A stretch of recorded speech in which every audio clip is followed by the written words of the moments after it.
Сегодня хочу показать, как можно сделать бананы в шоколаде, и в конце видео соберем очень красивый и вкусный набор. Для начала нам нужно растопить шоколад. Я выбрала молочный шоколад фирмы Калибо. Растопила на водяной бане, но вы можете также растопить шоколад в микроволновой печи. Измерила температуру шоколада. Температура растопленного шоколада у меня показывает 43 градуса. Добавляем холодные нерастопленные калеты и хорошенько перемешиваем. Когда у нас получается однородная масса, переливаем более удобную тару, а пока достаем бананы из холодильника, очищаем и разрезаем на несколько кусочков. Теперь нам нужно будет такие палочки для эскимо, аккуратно вставляем и будем окунать в шоколад.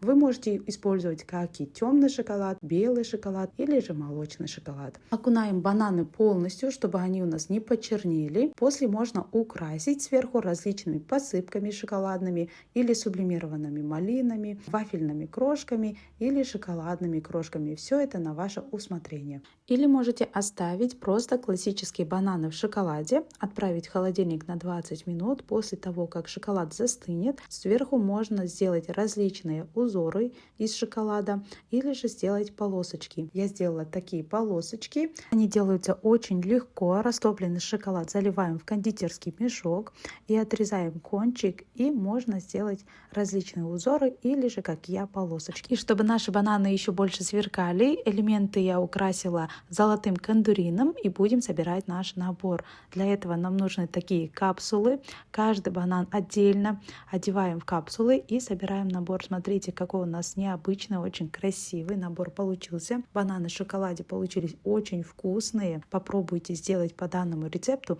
Я надеюсь, у вас все получится.